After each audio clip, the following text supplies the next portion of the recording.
चंद्रयान-2 अंतरिक्ष में भारत का डंका बजा रहा है। 22 जुलाई को लॉन्च हुआ चंद्रयान-2 चांद से बस 1 कदम की दूरी पर है। हम आपको दिखाने की कोशिश कर रहे हैं कि किस तरीके से चंद्रयान ने उड़ान भरी थी और किस तरीके से वो चंद्रमा के एक एक हिस्से को पार करता हुआ अब अपने आखिरी चरण में पहुंच चुका है। चंद्रयान-2 धीरे धीरे अपनी मंजिल की तरफ बढ़ चला है और अब वो घड़ी भी आने वाली है जब चंद्रयान-2 के जरिए अंतरिक्ष में भेजा गया लैंडर विक्रम और रोवर प्रज्ञान मिशन मून को अंजाम देने वाले हैं। चांद से बस 1 कदम दूर भारतीय वैज्ञानिकों का मिशन मून। चांद की सतह पर उतरने को तैयार विक्रम। 4 दिन बाद चंद्रमा पर लहराएगा तिरंगा। चंद्रयान-2 से अंतरिक्ष में जय हिंद। चंद्रमा का हर राज अब होगा बेपर्दा। धरती से दिखने वाले चांद पर अब मानव इतिहास की सबसे बड़ी छलांग लगने वाली है। भारत कदम दर कदम चांद के करीब, बेहद करीब पहुंच रहा है। वो दिन अब दूर नहीं जब भारत का विक्रम और प्रज्ञान चांद की सतह को छूकर इतिहास रचने वाले हैं। चांद पर छलांग लगाने वाला भारत मिशन चंद्रयान के साथ एक ऐसा कारनामा करने जा रहा है जो आज तक कोई देश नहीं कर पाया। पूरी दुनिया की नजर आज भारत के मिशन मून पर टिकी है। आज हम आपको बताएंगे सितंबर का महीना भारतीय अंतरिक्ष मिशन के लिए क्यों है बेहद खास।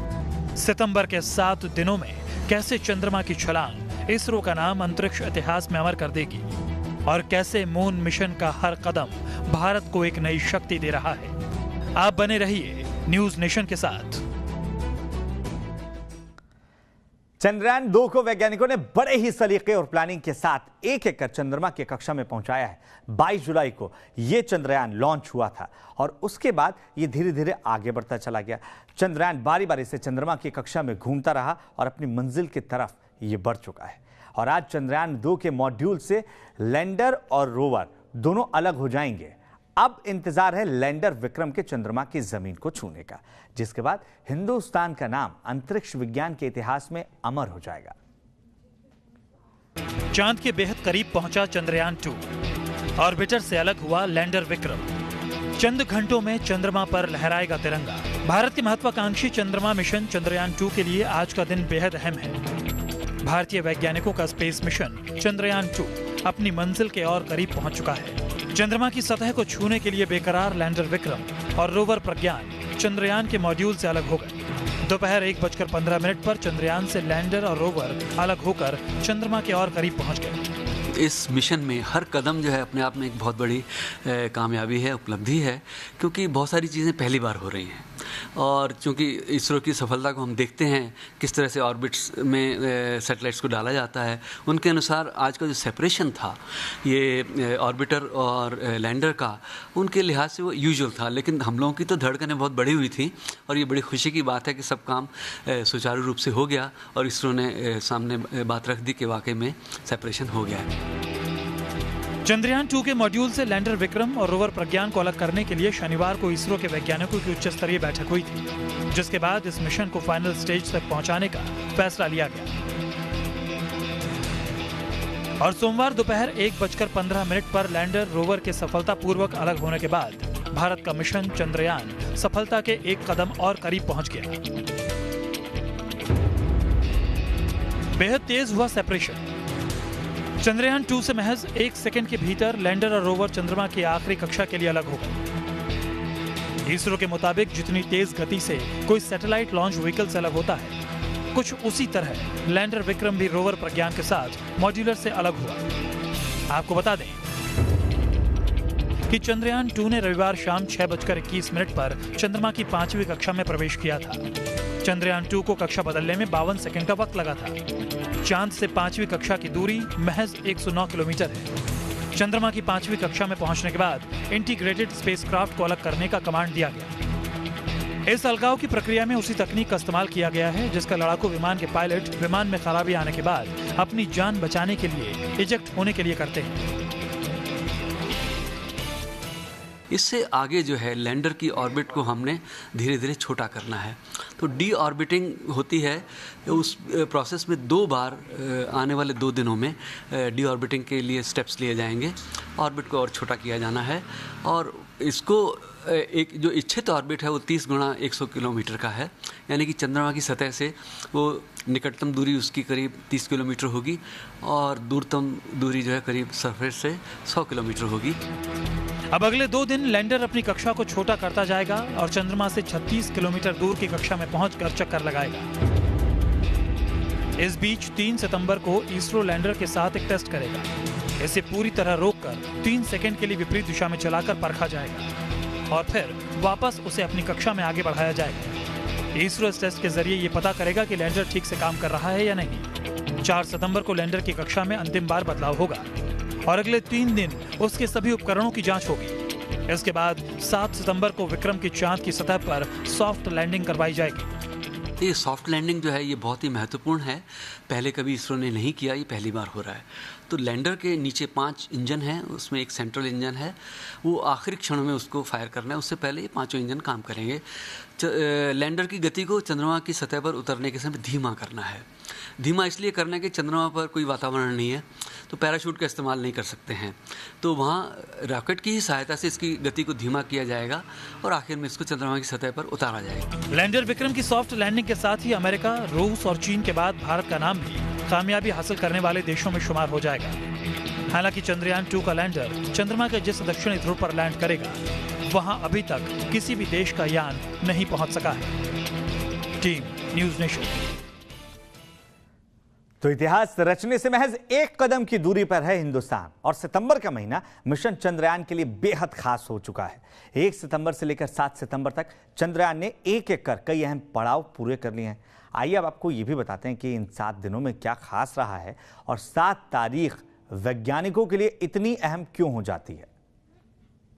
चंद्रयान 2 अपने मिशन मून के अंतिम चरण में है। सितंबर का महीना इसरो और भारतीय अंतरिक्ष मिशन के लिए बेहद खास है। रविवार शाम 6:21 पर ही चंद्रयान 2 को 5वीं और अंतिम कक्षा में भेजा गया था। अभी ऑर्बिटर और लैंडर इसी कक्षा में चक्कर लगा रहे हैं। इनकी चंद्रमा से न्यूनतम दूरी 119 किलोमीटर और अधिकतम दूरी 127 किलोमीटर है। अब अगले 1 साल तक ऑर्बिटर इसी कक्षा में चंद्रमा का चक्कर लगाता रहेगा। विक्रम के ऑर्बिटर से अलग होने को लेकर इसरो प्रमुख के सिवन ने कहा था कि ये ऐसा है मानो बेटी अपने मायके से विदा हो जाएगी। 2 सितंबर सोमवार 2 सितंबर को चंद्रयान के ऑर्बिटर से लैंडर विक्रम और रोवर प्रज्ञान सफलतापूर्वक अलग हुए। ऑर्बिटर से अलग हुआ लैंडर और रोवर चांद की जमीन पर उतरकर इतिहास बनाएगा। 3 सितंबर को पहला डी ऑर्बिट होगा, यानी विक्रम लैंडर अपनी कक्षा बदलेगा। 3 सितंबर को सुबह 9 बजे से 10 बजे के बीच विक्रम लैंडर चंद्रयान 2 के ऑर्बिटर को पीछे छोड़ नई कक्षा में जाएगा। इसे ऑर्बिट में डालने के लिए इसरो वैज्ञानिक करीब 3 सेकंड के लिए उसका इंजन ऑन करेंगे। इसके बाद विक्रम लैंडर 109 किलोमीटर की एपोजी और 120 किलोमीटर की पेरिजी में चांद के चारों तरफ अंडाकार कक्षा में चक्कर लगाएगा।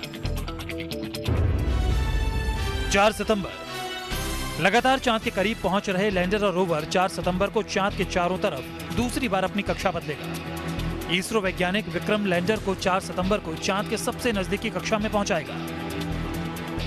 इस कक्षा की एपोजी 36 किलोमीटर और पेरिजी 110 किलोमीटर होगी।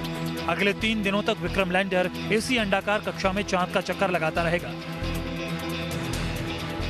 इस दौरान इसरो वैज्ञानिक विक्रम लैंडर और प्रज्ञान रोवर की सेहत की जांच करते रहेंगे। 7 तारीख को भारत अंतरिक्ष में इतिहास रचेगा। 7 सितंबर का दिन इसरो के साथ साथ अंतरिक्ष विज्ञान के लिए भी सबसे चुनौतीपूर्ण होगा। 7 सितंबर वो तारीख होगी जब लैंडर विक्रम रोवर प्रज्ञान के साथ चांद पर उतरेगा। 6 और 7 तारीख की दरमियानी रात करीब 1:30 बजे विक्रम लैंडर 35 किलोमीटर की ऊंचाई से चांद के दक्षिणी ध्रुव पर उतरना शुरू करेगा। ये इसरो वैज्ञानिकों के लिए बेहद चुनौतीपूर्ण काम होगा। रात 1:55 पर विक्रम लैंडर दक्षिणी ध्रुव पर मौजूद 2 क्रेटर मैजिसन सी और सेपिलियंस एन के बीच मौजूद मैदान में उतरेगा। लैंडर 2 मीटर प्रति सेकंड की गति से चांद की सतह पर उतरेगा। ये 15 मिनट बेहद तनावपूर्ण होंगे। रात 3:55 पर लैंडिंग के करीब 2 घंटे के बाद विक्रम लैंडर का रैंप खुलेगा। इसी के जरिए 6 पहियों वाला प्रज्ञान रोवर चांद की सतह पर उतरेगा। सुबह 5:05 पर प्रज्ञान रोवर का सोलर पैनल खोलेगा। इसी सोलर पैनल के जरिए वो ऊर्जा हासिल करेगा। सुबह 5:10 पर प्रज्ञान रोवर चांद की सतह पर चलना शुरू करेगा। वो 1 सेंटीमीटर प्रति सेकंड की गति से चांद की सतह पर 14 दिनों तक यात्रा करेगा। इस दौरान वो 500 मीटर की दूरी तय करेगा। जानकारी के मुताबिक चंद्रमा की सतह पर चंद्रयान 2 के उतरने की घटना के गवाह बनने के लिए प्रधानमंत्री नरेंद्र मोदी खुद इसरो मुख्यालय में मौजूद रहेंगे। Team news nation.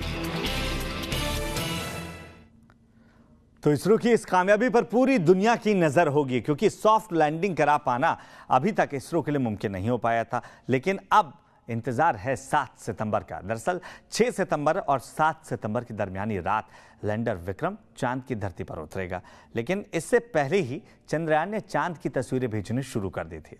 अब वैज्ञानिकों को इंतजार है कि रोवर प्रज्ञान किस तरह अपने काम को अंजाम देता है। तमाम नई जानकारियां वो हम तक पहुंचाता है। चांद की ये दोनों तस्वीरें बेहद खास हैं। ये तस्वीरें खींची हैं भारत के चंद्रयान 2 ने। ये तस्वीरें इस बात के सबूत हैं कि चांद के काफी करीब पहुंच चुका है चंद्रयान 2। इसरो ने सोमवार को चांद की ताजा तस्वीरें ट्वीट की और ये बताया कि चंद्रयान 2 से भेजी गई तस्वीरें चांद की सतह से 4375 किलोमीटर ऊपर से टेरेन मैपिंग कैमरे के जरिए ली गई हैं। ये तस्वीरें चांद पर मौजूद क्रेटर यानी गड्ढों की हैं। तस्वीरों में जैक्सन, मच, कोरेलेव और मित्रा नाम के क्रेटर दिखाई पड़ रहे हैं। भारत के मशहूर वैज्ञानिक रहे शिशिर मित्रा के नाम पर इस क्रेटर का नाम मित्रा रखा गया है। अब 11 दिन बाद चांद की सतह पर चंद्रयान 2 लैंडिंग करेगा और इसी के साथ भारत अंतरिक्ष में रच देगा एक नया इतिहास। चंद्रयान 2 की लैंडिंग चंद्रमा के साउथ पोल में होगी, जहां अभी तक कोई भी देश नहीं पहुंच पाया है। यही वजह है कि देश के इस लो कॉस्ट प्रोग्राम पर पूरी दुनिया की नजर है। भारत के जो मिशंस हैं वो लो कॉस्ट मिशंस होते हैं और वो बहुत ही इफ़ेक्टिव होते हैं, क्योंकि हमने इसके पहले भी मंगलयान और MOM मिशंस जो देखे हैं वो बहुत सफल हुए हैं। तो ऐसा है कि अपार्ट फ्रॉम इसरो ज़्यादा से ज़्यादा नासा है, यूरोपियन स्पेस एजेंसी ईसा, अदर स्पेस एजेंसीज जो है वो भी हमारी तरफ बहुत उत्सुकता से देखते हैं। 22 जुलाई को चंद्रयान 2 लॉन्च किया गया था। 23 दिन पृथ्वी के चक्कर लगाने के बाद चंद्रमा की कक्षा में पहुंचने में इसे 6 दिन लगे। इस तरह 20 अगस्त को चंद्रयान 2 चांद की कक्षा में पहुंचा। चांद की कक्षा में पहुंचने के बाद चंद्रयान 2 ने चांद की तस्वीरें भेजनी भी शुरू कर दी थी। 21 अगस्त को चंद्रयान 2 ने चांद की पहली फोटो भेजी थी। ये तस्वीरें चांद की सतह से 2650 किलोमीटर की ऊंचाई से ली गई थी। जैसे जैसे चंद्रयान 2 चांद के नजदीक जाएगा, भारत का यह मिशन पूरी दुनिया को चांद के रहस्यों के बारे में बताएगा। 2 सितंबर को लैंडर ऑर्बिटर से अलग होगा और फिर अगले चरण में होगी चंद्रयान 2 की सॉफ्ट लैंडिंग। चैलेंजेस बहुत है, क्योंकि इस मिशन में चंद्रयान 2 में जो लैंडर है उसका सॉफ्ट लैंडिंग होने वाला है दक्षिण ध्रुव पे। तो इसके लिए हमारा सबका कहना ये है कि चैलेंजिंग तो है ही, पर वहाँ पे जो फर्स्ट टाइम करने वाले हैं तो थोड़ी ये भी रहती है रिस्क वगैरह। चांद की कक्षा में पहुंचने के बाद ऑर्बिटर 1 साल तक काम करेगा। ये पृथ्वी और लैंडर के बीच कम्युनिकेशन का काम करेगा। ऑर्बिटर चांद की सतह का नक्शा तैयार करेगा ताकि चांद के अस्तित्व और विकास का पता लगाया जा सके। वहीं लैंडर और रोवर चांद पर 1 दिन काम करेंगे और वहां के हालातों और खनिज तत्वों की जानकारी जुटाएंगे। Team news nation. तो 7 तारीख को जब सॉफ्ट लैंडिंग होगी तो नज़ारा कुछ इस तरीके से ही देखने को मिल सकता है, क्योंकि इसी तरीके से सॉफ्ट लैंडिंग के बाद जो तमाम जानकारियां हैं चांद के दक्षिणी ध्रुव पर स्थित, जिसके बारे में आज तक दुनिया का कोई भी मुल्क पता नहीं लगा पाया है, उसके बारे में रोवर प्रज्ञान अपने सिग्नल भेजना शुरू कर देगा। आइए आपको बताते हैं कि आखिर इस मिशन के लिए चंद्रमा के दक्षिण ध्रुव को क्यों चुना गया, जहां पर आज तक कोई भी मुल्क नहीं पहुंच पाया है, जिसके बारे में कोई भी जानकारी अब तक किसी भी मुल्क के लिए इकट्ठा कर पाना नामुमकिन रही है। चंद्रयान 2 वो मिशन जिसे इसरो के वैज्ञानिक सफल बनाने के लिए दिन रात एक किए हुए हैं।